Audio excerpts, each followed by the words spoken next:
also leads to higher incidence of fetal and neonatal adverse events. And the reason it is becoming more common is because there's an increase in maternal age worldwide, and more women with repaired congenital heart disease are surviving into adulthood and therefore becoming mothers. Rising prevalence of cardiovascular risk factors among everyone, including women, also leads to more cardiac disease in pregnancy. So these are some data that I managed to get from the CRC, but this is quite old data from 2012, looking at the prevalence of heart disease, and it's usually around basically less than 2%. And these are the type of heart diseases by stage. We've got acquired heart disease, congenital, as well as the ischemic heart disease. And these are the countries. So the physiological changes in pregnancy, I'm sure you're quite familiar with this. Cardiac output increases by about 30 to 50%, and cardiac output is mostly driven by stroke volume as well as the heart rate. So plasma volume increases by about 40 to 50%, and the heart rate generally increases by 10 to 20 beats per minute. Systemic vascular resistance decreases by 30%, which leads to blood pressure decrease as well. The systolic decrease is usually a little bit less obvious than the diastolic decrease, 3 to 5 millimeters mercury for the systolic, and 5 to 10 millimeter mercury for diastolic.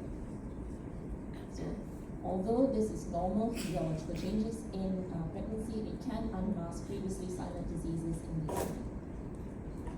Periods of greatest risk of cardiac events for these ladies are usually within the 24 to 28 weeks, as well as the early third trimester.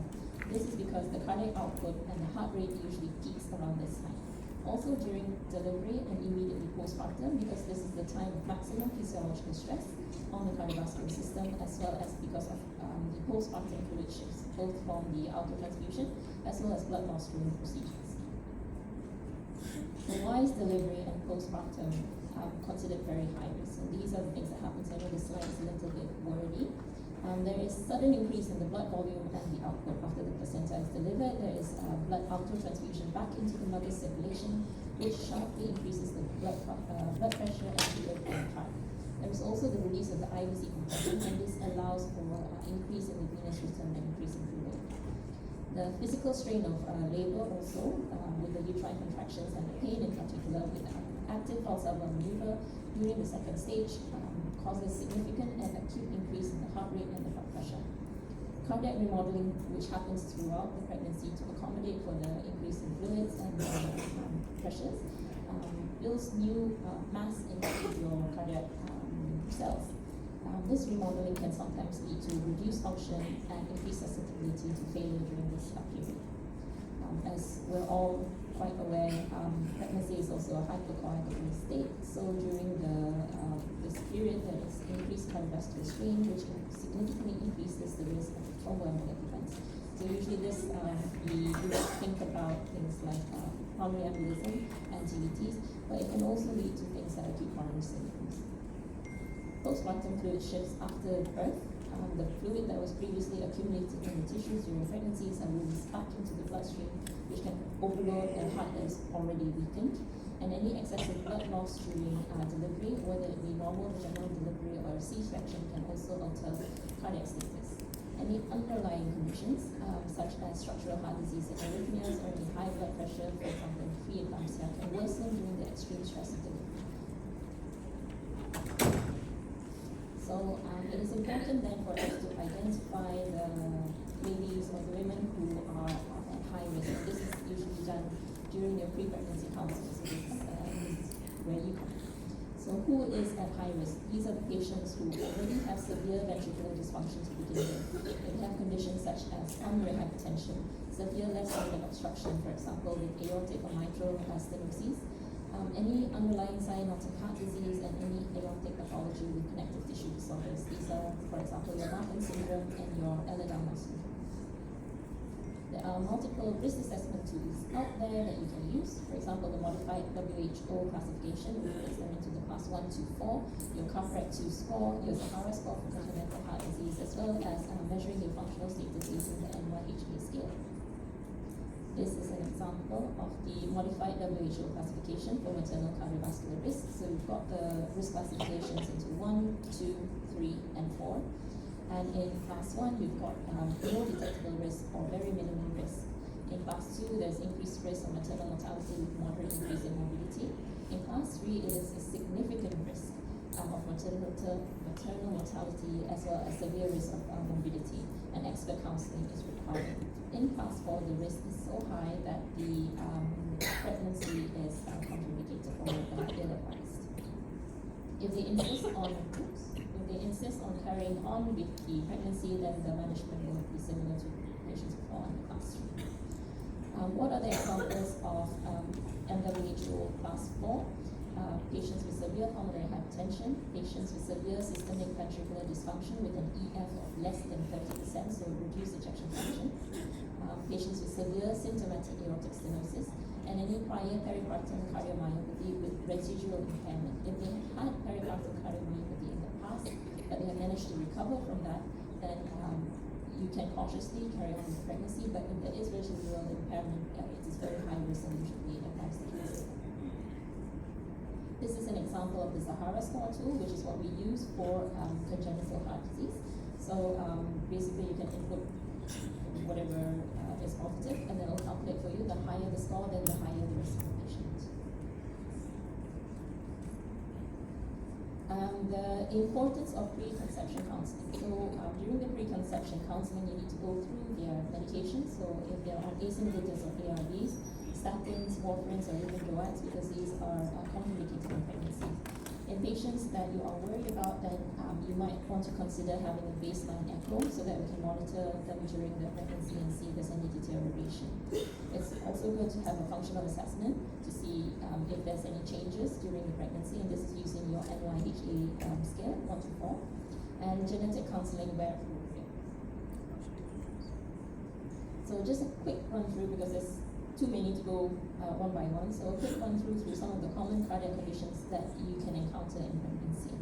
So these are the red flag symptoms of pregnancy. A lot of the symptoms for cardiac disease and the symptoms of normal pregnancy does overlap, but these are the ones that should trigger you into further investigating or looking into it more. So if the patient complains of orthopnea, of syncope, tachycardia, which is persistent, if you've noted that there is oxygen desaturation, or on auscultation of the heart, you hear a new diastolic murmur. And if there is ever any doubt, then you should go ahead and send for a BNP and perform an echo. So the first focus here will look into valvular heart disease. So the most important valve lesion is mitral stenosis, which is usually rheumatic. So what happens during a mitral stenosis is that the mitral valve becomes stenosed, so it becomes tight. And this narrowing is a fixed obstruction.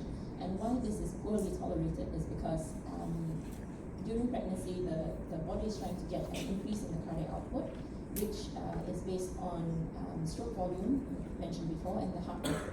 If there is an obstruction of the mitral valve, the amount of blood that flows from the LA to the LV is reduced, and this then leads to a reduce in your stroke volume.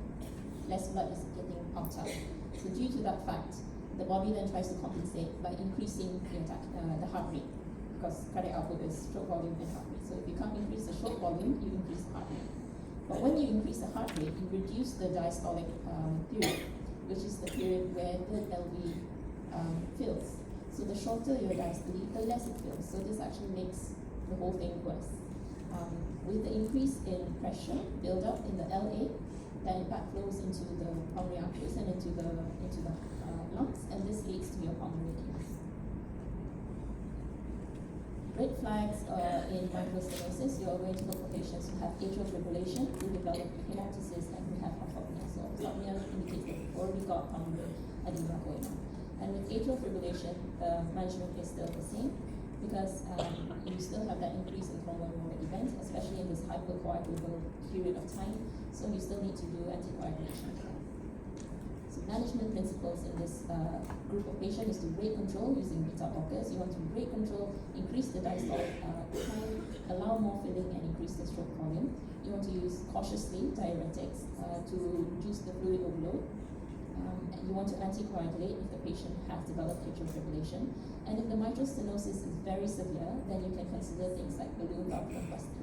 So balloon valvuloplasty is basically kind of like an angiogram. So you put a largish balloon into the orifice of the mitral valve, and then you inflate that to try. You're ripping open the mitral valve a little bit to allow to relieve some of the obstruction. So in labor, you need to be very aggressive with the heart rate control. Anticoagulation in pregnancy, your choices are a little bit more limited. Typically, low molecular weight and unfractionated heparin are safe because it doesn't cross the placenta, so it doesn't affect the fetus. However, the low molecular weight heparin is a preferred choice because of the better safety profile for the mother. There is less incidence of heparin-induced thrombocytopenia and heparin-associated osteoporosis. Warfarin is avoided generally because of risk of teratogenicity. However, in patients who are very, very high risk, for example, the ones with mechanical heart valve, it can be considered in the second and third trimester. The direct oral anticoagulant is contraindicated simply because we don't have sufficient safety data to prove that it is okay to use in pregnancy. Next, we'll talk a little bit about cardiomyopathy. So the most common one that will come up to you will be the peripartum cardiomyopathy. So by definition, peripartum cardiomyopathy is a heart failure with reduced ejection fraction. The ejection fraction is less than 45%, and it's a systolic dysfunction, not a diastolic dysfunction. It happens in the last month of pregnancy and up to within 5 months postpartum. Risk factors for patients to develop peripartum cardiomyopathy are multi-clarity, African ancestry, preeclampsia, history of preeclampsia, multiple gestation, and older maternal age. The presentation, again, very common to be mistaken as normal pregnancy symptoms. You're looking for dyspnea, orthopnea, and peripheral edema.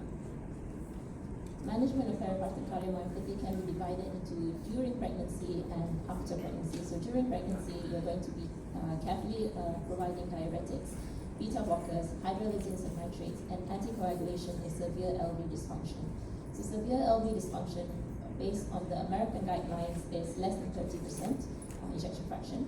And in the ESC guidelines, it's less than 35%. However, this is on a case-to-case basis, so we do have to assess the patients. You need to avoid ACE inhibitors and ARBs until after delivery. Counseling is also very important for these patients because you need to talk to them about the recurrence risk and to avoid any future pregnancy if the EF doesn't recover, because every time this happens, the heart is only going to get worse, and this increases the risk for both mother and child. So most important is to remain vigilant even after delivery, because it doesn't develop just during pregnancy, it can also happen within 5 months after delivery. Management of the peripartum cardiomyopathy postpartum is your standard heart failure with reduced ejection fraction management. So the GDMT recommends ACE inhibitor or ARNI, so angiotensin receptor neprilysin inhibitor or Entresto. Your SGLT2 inhibitors, such as dapagliflozin or epagliflozin, your beta blockers, and your spironolactone. In selected cases, you can also consider starting them on bromocriptine. This is a class 2B indication, but any patients who do end up on bromocriptine must be anticoagulated because of the very increase in risk of thromboembolic events. Once these patients have been started on the GDMT, it's recommended to repeat the echo at 1 month and 6 months to look for improvement. If the patient's EF recovers, you can continue the heart failure management for another 6 months before cautiously withdrawing the treatment to see that there is full recovery. If recovery is not complete, then you can consider repeating the echo again in 3 to 6 months before you say that there is failure of recovery for this patient. So any unexplained dyspnea in late pregnancy should trigger you to request recovery. Next, we'll look into ischemic heart disease. Acute coronary syndrome in pregnancy is not unheard of. There is an increased incidence because the women who are getting pregnant tend to be older. There's an increased rate of obesity as well as diabetes in the population. However, the most common cause of ACS in pregnancy is spontaneous coronary artery dissection. And this is not a thrombotic event per se, it is a dissection of the arteries. So if you look at the image to the left, the artery is dissected, so there's a tearing, and this exposes the highly thrombotic underlying tissue, which leads to thrombus and ACS. So the presentation is typical for ACS. You've got your chest pain, your diaphoresis, palpitations, nausea and vomiting, and they can present with either a STEMI or even non-STEMI nature. Management is you need to call us, so we need to get in there. Whenever possible, we do try to go for a conservative management. However, if there is ongoing ischemia, then we need to consider primary PCI. As much as possible, we need to avoid thrombolysis because it increases risk of the baby. So don't dismiss chest pain in pregnancy. You do need to investigate it further, try to get a ECG at least, and then assess the patient thoroughly. Focus 4, we're looking into congenital heart disease. So repaired congenital heart disease are surviving longer into adulthood. For example, repaired tetralogy of Fallot. And in tetralogy of Fallot, we have the VSD with an overriding aorta, pulmonary stenosis, and right ventricular hypertrophy. If this condition is fixed in childhood, these patients generally tolerate pregnancy quite well if the ventricular function is good, but there is still risk of right ventricular dysfunction and arrhythmia, so these patients still need to be monitored quite closely. However, in patients who have already developed things like Eisenmenger syndrome, then maternal mortality risk is extremely high, and these patients are contraindicated to continue pregnancies. Next, focus 5, we look into arrhythmias. So the most common arrhythmias that you will face in pregnancy is spheroventricular tachycardia and atrial fibrillation. So this is just an ECG, and I wonder if anybody wants to maybe shout out what they see on this ECG.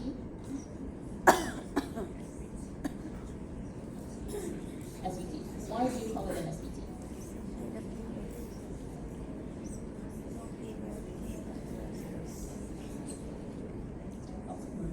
So first of all, there's tachycardia, correct? What's the heart rate roughly?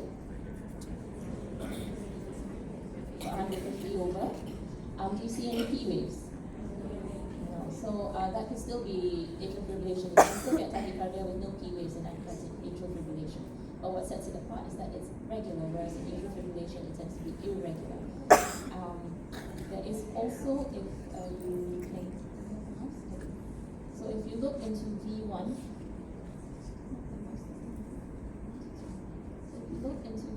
if you look into V1, V1 and V2, you might notice a very subtle notching after the QRS complex. This is called the pseudo-R waves.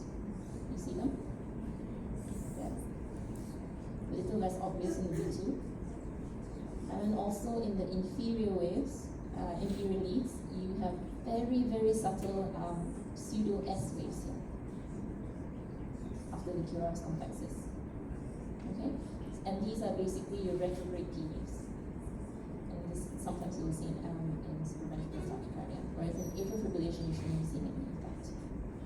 So the management for SVT is first line is vagal maneuvers.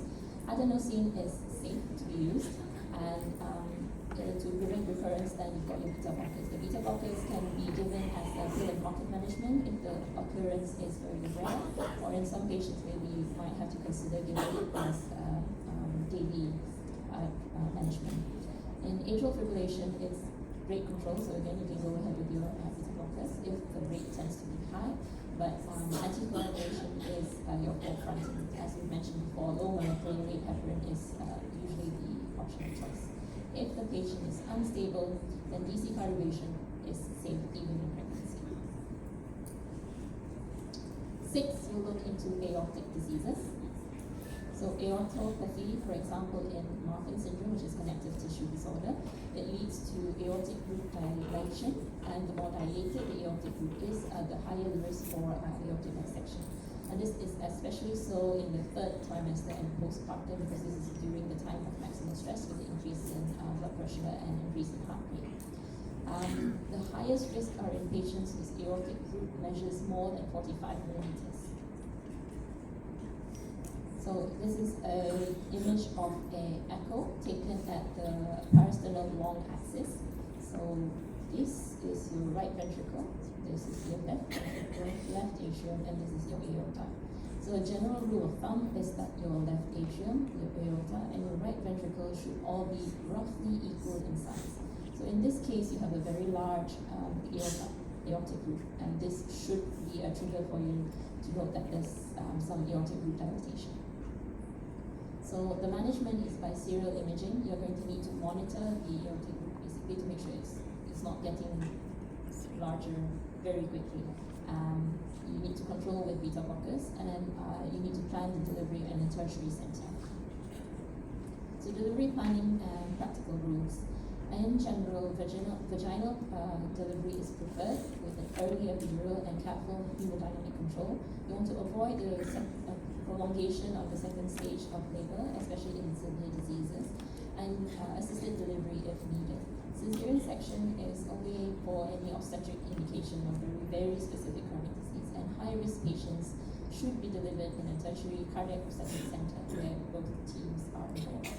Senior anesthetists should be involved during the delivery as well. So the postpartum is your highest risk period, and this is especially so within the first 72 hours. This is when the arterial transfusion, the fluid shifts, as well as the systemic vascular resistant changes are most pronounced.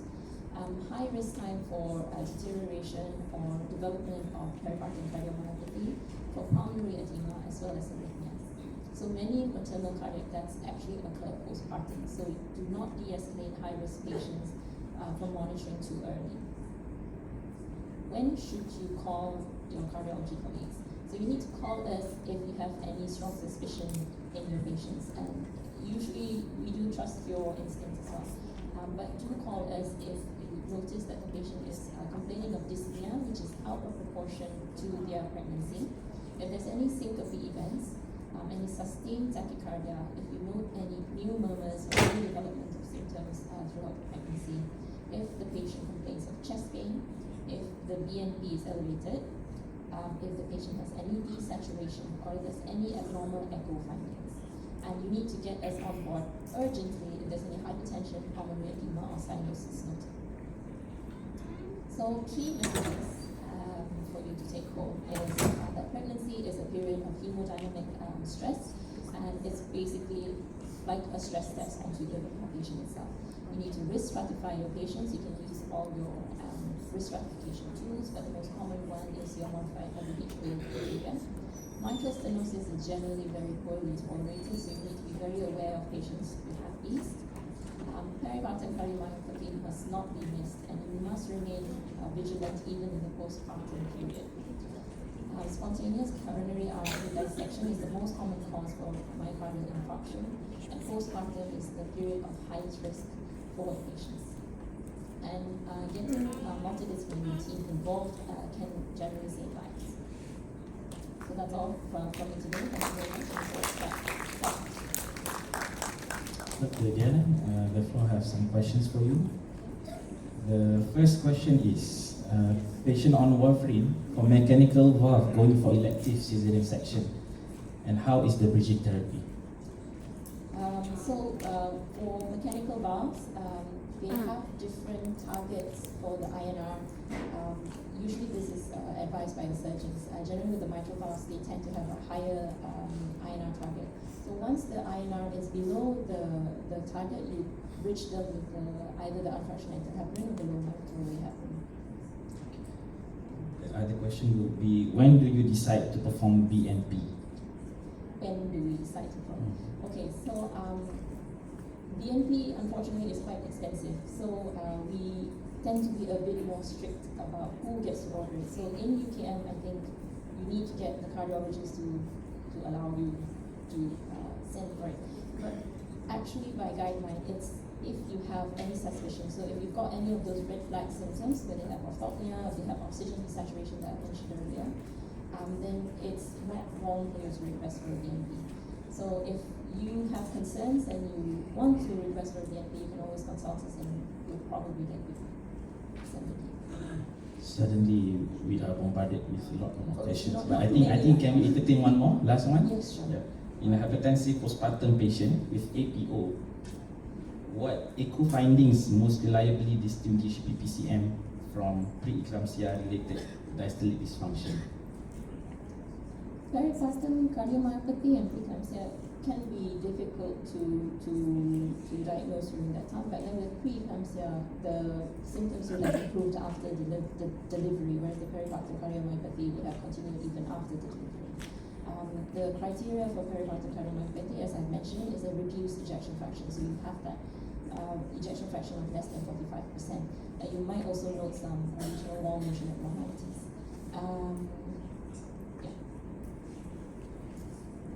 Okay, I hope that answers most of our questions.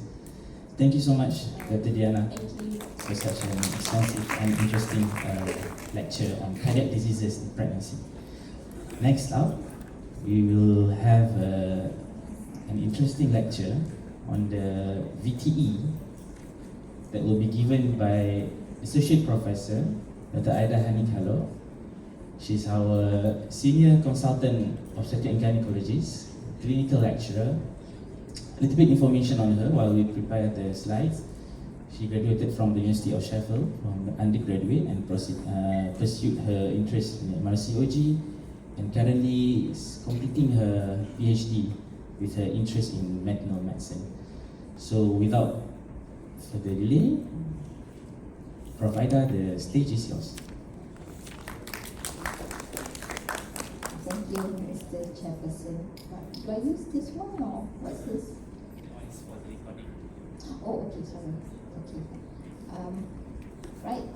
Assalamualaikum and good afternoon. Thank you for staying for the afternoon session. I know it must be really hard for those who's fasting, or for everyone really, because you had a very long day, isn't it? So what I'm going to do today is not something new for all of you. It's just a refresher and just to discuss the management of VTE in pregnancy. There are many guidelines from RCOG, KKM, ACOG, and various international authorities. But what I'm trying to do is just to highlight the main points and hopefully just give you the basics and where to look for information. Okay. So why is it important VTE? Is because of venous thromboembolism in pregnancy is associated with 5 times increased risk of thromboembolism versus the non-pregnant. So by being pregnant alone, the women carrying a 5-time risk of developing VTE. And what about the mortality burden? VTE remains the leading cause of direct maternal mortality in developed nations. The PE alone accounts for nearly 10 to 15% of all maternal death, and postpartum risk is 20-fold higher if you compare to non-pregnant women. If you read the literature, some of the literature may quote up to 80-fold increase in risk. And this is very important, the risk peaking in the first 3 weeks post-delivery. So this is a graph that demonstrates beautifully how the risk changes throughout gestation and postpartum. So if you can see, if you see the non-pregnant, this is a relative risk. Baseline is about 1. So if somebody is not pregnant, a woman is not pregnant, so the risk is low. And you can see as the gestation progresses, the risk increases, with the 3rd trimester being the highest between all the trimester. The reason being is you get the highest level of stasis, and also the clotting factors increase with gestation age, and the level is at highest in 3rd trimester. And post-delivery, you can see the risk increase exponentially, and is particularly high in the first 2 to 3 weeks, and then it markedly reduces after that. So this is a Burkhoff's trial in pregnancy. So why VTE occurs? It's a combination of 3 factors. When you have a significant decrease in protein S activity and increase in the clotting factors, you have venous stasis with the uterine compression of the IVC and iliac veins, and you have vasodilatation due to progesterone-related vasodilatation. And also, this is very important, you have endothelial injury during deliveries, either vaginal birth or cesarean section. So that's why you get, I think, a combination of all this, in particularly endothelial injury, actually accounts for the marked increase of risk of VTE postpartum. Right, so this is not new. So basically, according to KKM guidelines, is very much based on RCOG. So I think if you don't remember anything, things that you should remember or mention in the exam is you should assess VTE risk continuously, meaning, at booking, during antenatal period, if you have any change in terms of admission and things like that, and also during postpartum. So it's a continuous risk assessment of VTE and not just, at booking or postpartum exclusively. Again, this is threshold for starting low molecular weight heparin depending on which guidelines, but obviously when we based on KKM RCOG, it depends on your score and at which particular stage that you assessing the patient. Some of the scoring, for example, if it's more than 4, you might want to start it early in the gestation, whereas score equals 3, you start later at 28 of gestation. And each score, for those who never read the guidelines, you should be aware that each risk factor carries a different type of score. So, and it's a cumulative scoring, so the more risk factor a woman has, the higher the risk, and therefore she may require VTE prophylaxis antenatally. Again, this is summary for RCOG risk scoring. As I mentioned, it is a cumulative scoring system, and therefore each risk factor actually carries a weight. Right, so this is just summary of when you suspect an acute PE, what do you do? This is just a summary if you want to just remind yourself.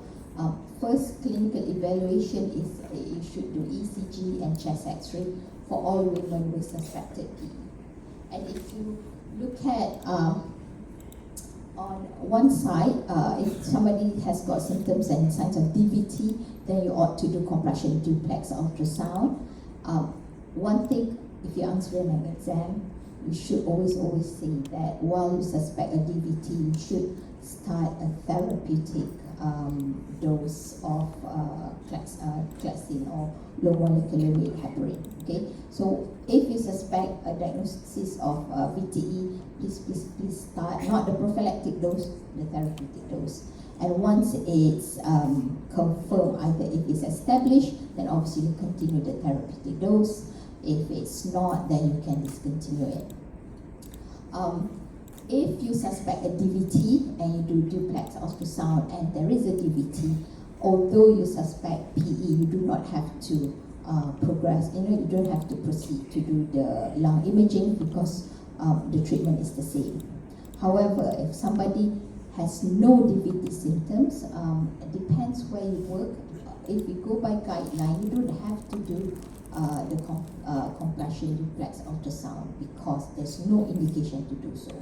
However, in some unit, they may insist, the radiologist may insist on looking for DVT simply because they might want to reduce the risk of radiation exposure to mother.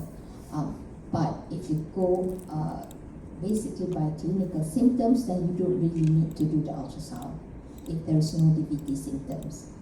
And then if you look at that lung imaging selection, if somebody has an abnormal chest X-ray, then CTPE or CT coronary angiogram is preferred over the VQ scan.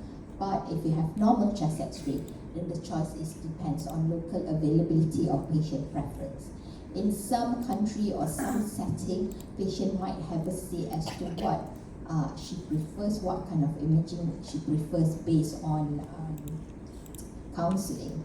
And therefore, consent might not be able to say it, but if you see at the bottom, consent is very, very important.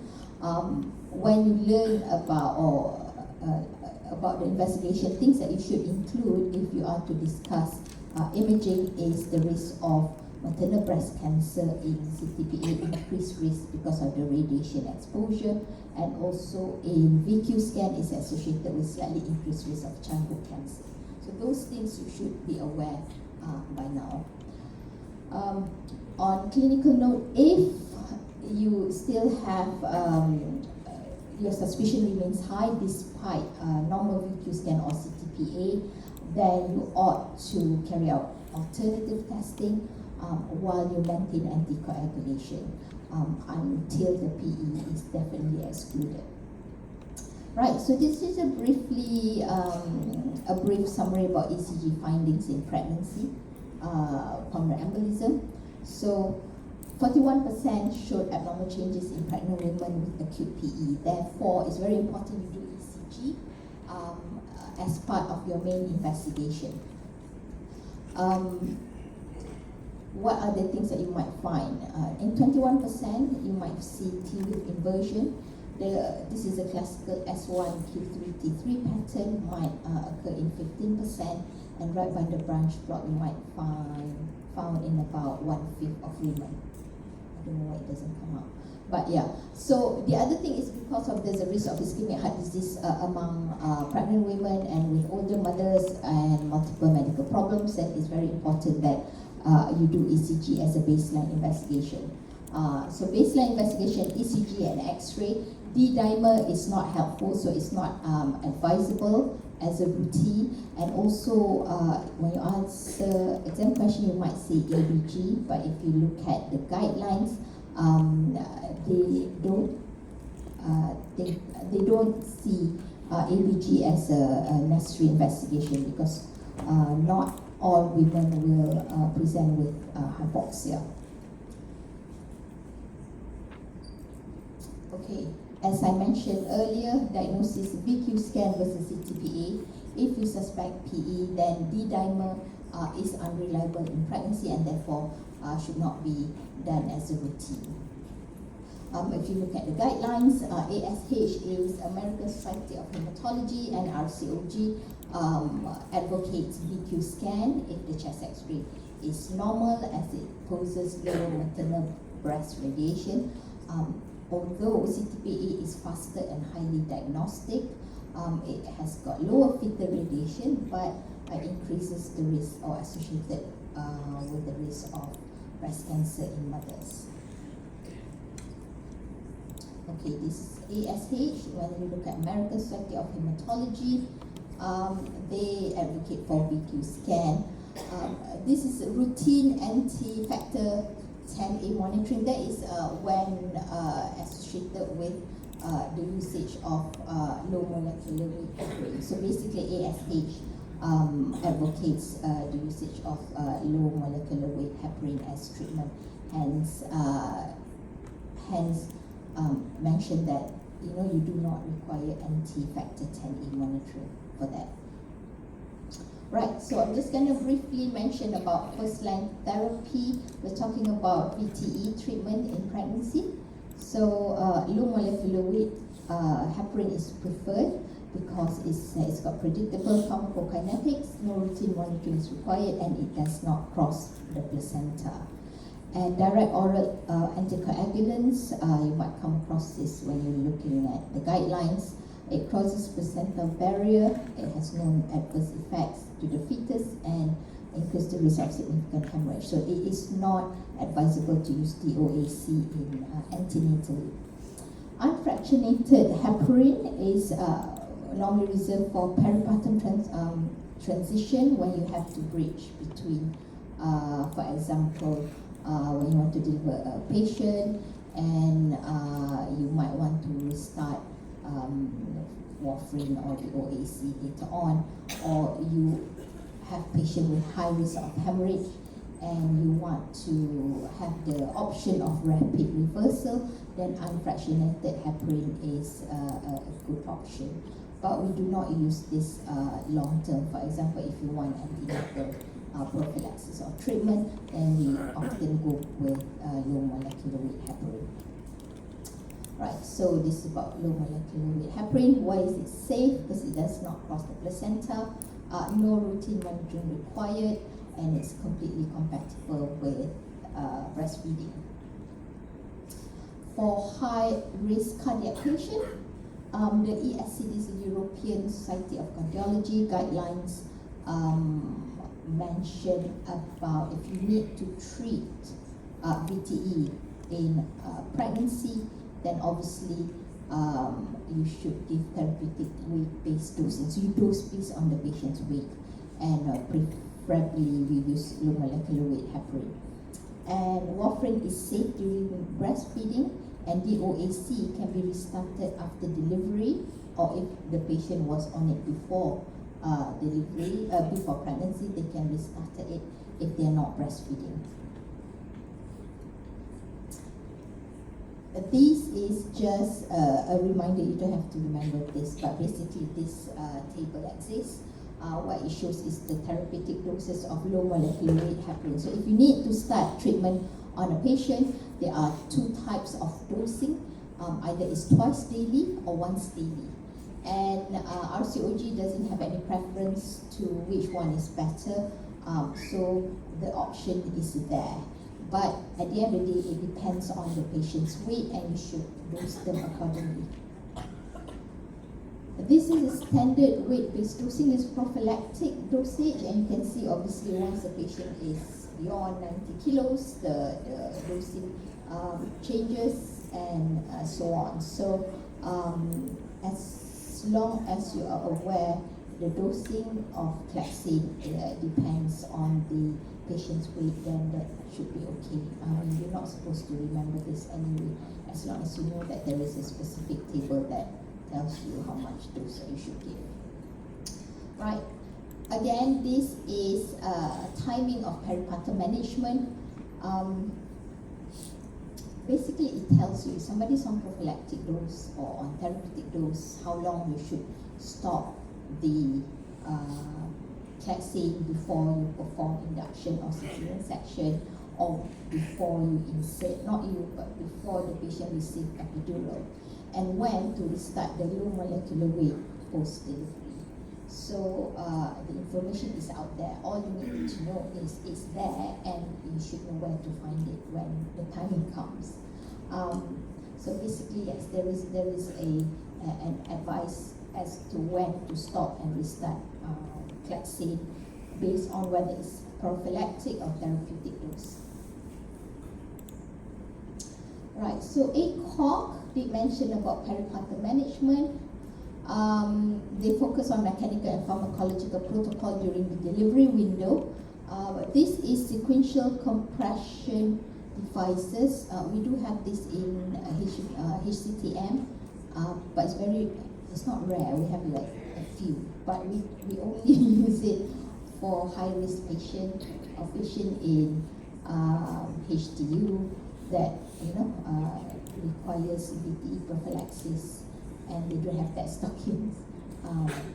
But basically, ACOG advised this for all cesarean delivery during cesarean section. And they also mentioned about transition to low molecular weight heparin to unfractionated at 36 to 7 weeks.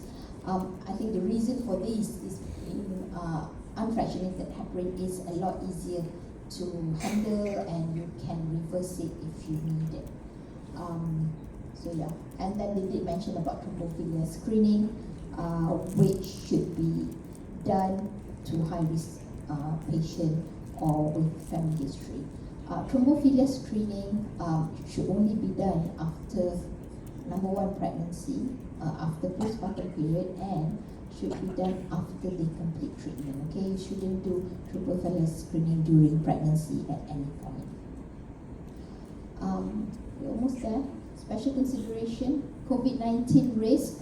They should. I know we don't have much COVID-19 cases nowadays, but you should consider this. That COVID-19 patients should receive prophylaxis as infection disease risk factors, and women with obesity, BMI more than 40, they might need weight-adjusted intermediate dosing. So instead of once daily, they might need twice daily dose. Okay, this is just a summary. Postnatal prophylaxis duration. Emergency cesarean section, at least 10 days, if you go by KKM manual. Those with score at least 2 will need 10 days of low molecular weight heparin. High risk VTE may need to continue up to 6 weeks or longer depending on severity, especially if they have thrombophilia. So these, if you need somebody who needs, if you have a patient who needs prophylaxis more than 6 weeks postpartum or at least 6 weeks, then that decision on being taken jointly by obstetrician and perhaps whichever physician that looks after this patient. Okay, this is a summary. Very quick, but yes. So basically, if you don't know anything, not that you don't know anything, if you are to approach an exam and things that you should know are these. So you know that VTE is a leading direct cause of death. Postpartum period has the high risk. It's the highest risk because of the Verkauf's triad and also majority of PE or VTE cases is actually occurred postpartum. There should be a continuous risk assessment throughout pregnancy and post-delivery, meaning you should assess this patient at booking, maybe at 28 weeks if there's any change in circumstances, during any hospital admission, and also obviously post-delivery. If you are to learn about VTE, you should know all the investigation, number 1. Number 2, which investigation is suitable for which kind of patient, and also what are the risks associated with the investigation, especially VQ scan and CTBA. Not just for exam, but when you are counseling patient, these are the things that should be included in the counseling session or consent, and when you're taking patient's consent. Low molecular heparin is obviously the main choice, but you also should know at least briefly about unfractionated heparin, warfarin, and the DOAC. And to be honest, there's not much treatment anyway. Those are the 4 that we come across a lot anyway.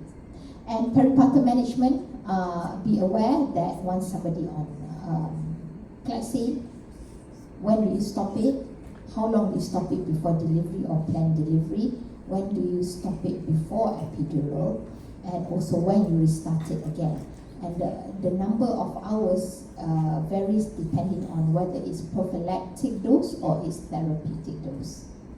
And finally, the duration of postpartum prophylaxis depends on risk factors of a particular patient, and obviously it's a cumulative scoring system where you assess patient individually, and postpartum prophylaxis actually is decided upon their scoring based on VTE risk factors.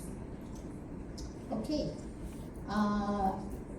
This is nothing to do with VTE. I've got a research ongoing between AFOG and OGSM. If you're interested, it's on lifestyle, work style, and unconscious gender bias. We probably can finish it in about 5-10 minutes. But we do have allocation of touch and go voucher, or I think Grab, worth 50 ringgit. So we're gonna get 3 lucky winners. So if you are interested, please scan the QR code and answer the question. But you do have to give us your email so that we can trace you down if you happen to win something. Okay, thank you so much. Any questions? Thank you so much, Prof. Aida. Any live questions from the floor? I think the mic is still untouchable, Prof. We have 2 mics there, untouchable these past 2 days. Anyone would like to be the first one? Can I just say, so VTE there's a lot of things to read, okay? But if things you have to know is, you have to know there's a scoring system. You have to know that individual risk changes with individual patient. Antenatally, there's not a lot of, the ones that you have, that is the popular condition is, number 1 is hyperemesis gravidarum, if you connect that with VTE, then every time you look after patient, then hopefully you will not forget it. So antenatally, there's not much. It's like hyperemesis, not PCOS, ovarian hyperstimulation. Anything that caused them to be dehydrated. So that's that. During pregnancy, unless they have previous VTE, antiphospholipid syndrome, then they don't really have much risk factor apart from the age and BMI and things like that. But post-delivery are the ones that you have to be careful, because apart from the cesarean section, PPH is another risk factor, so you have to be aware of. So to be fair, there's not a lot of risk factors that you come across frequently, but if you do it regularly, then you start to see the pattern. Hopefully you remember in your clinical practice. Prof, we have one question. One complicated patient here, pregnant lady, transfusion dependent beta thalassemia, with prior splenectomy done, with marked thrombocytosis of more than 400. How do we decide the timing of thrombophobilepsis? Should low molecular weight heparin be started since booking? Okay. Are we talking about antenatal? Yes. Antenatal patient, when? That's a trick question. You know what I will do if I don't know? I will go and look at the list of medication. If somebody is high risk, but by just listening to whatever you say, she's high risk, isn't it? Because she's transfusion dependent plus Thalassemia plus thalassemia splenectomy. plus splenectomy. So the higher the risk, then the sooner you have to start. So in this patient, my inclination is to start once you know that they're pregnant, to start in early trimester, as early as possible. But what do you think the most important thing you should do? The question is directed to me. Yeah, anyone. Okay, like to you lah. To the Common sense, audience. common sense. What would you do?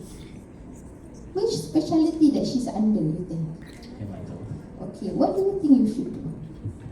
And substitution. MDT.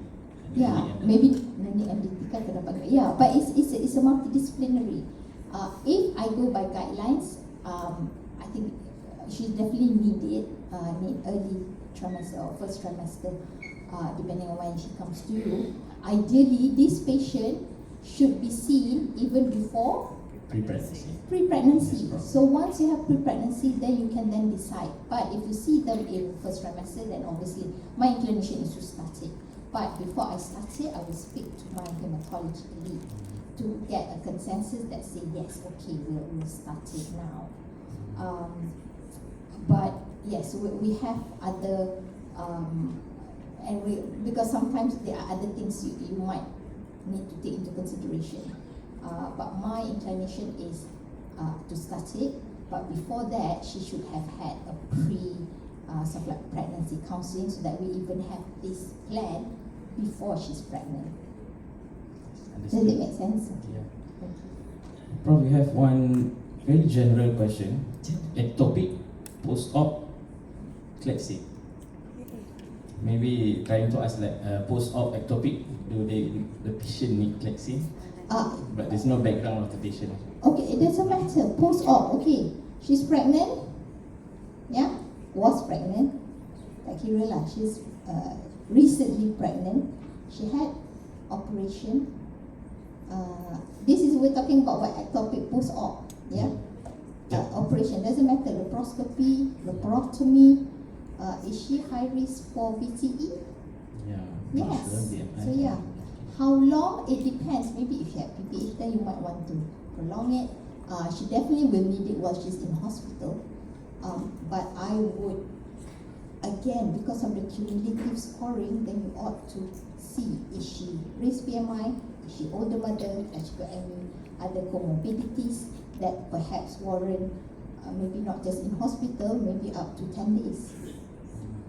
So another thing that I want to emphasize here is the scoring or your decision is based on individual patient.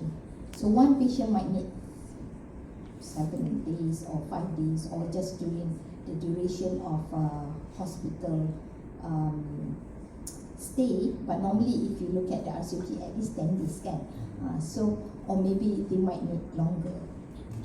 So it's very individualized, and as to with any obstetric or any medical management, it should be by right individualized and not just like, okay, you just give 10 days or 6 weeks and things like that. Thank you so much. Okay, is that all? Yeah, I think that's all Right. from us. Okay. Thank you so much, Prof. Haidar, for such an interesting and insightful talk. Yeah, and don't forget to. Oh yeah, don't forget to get if your you fancy a chance to win 50 yeah, ringgit, 50 ringgit is a lot.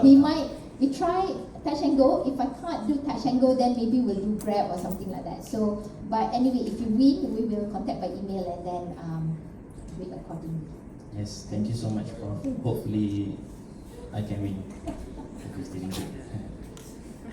So that marks the end of our talks for today. But we still have another session, such an interesting session. I'm very sure everyone is waiting for this session. It will be the discussion on the obstetrics OBA. Will be given by Dr. Nurawaida Roslan. She's our clinical specialist. She undergraduated from UKM and also masters from UKM, and is currently our clinical specialist with a deep interest in MFM. So hopefully we can enjoy our obstetric sessions, OBA.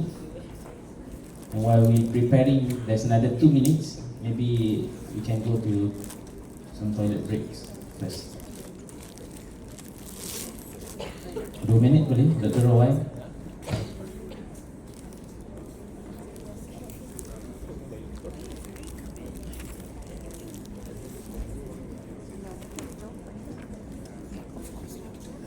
Saya harap tak ada siapa membawa telur ke barang-barang tajam ke dalam dia ya.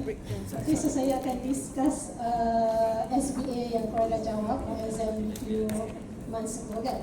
Alright. Challenging sebab ada question yang orang dah mesti jawapan salah lah kan. Okay. Alright. Dan 1 minit lepas itu boleh start. So ada 50 soalan, so saya akan go through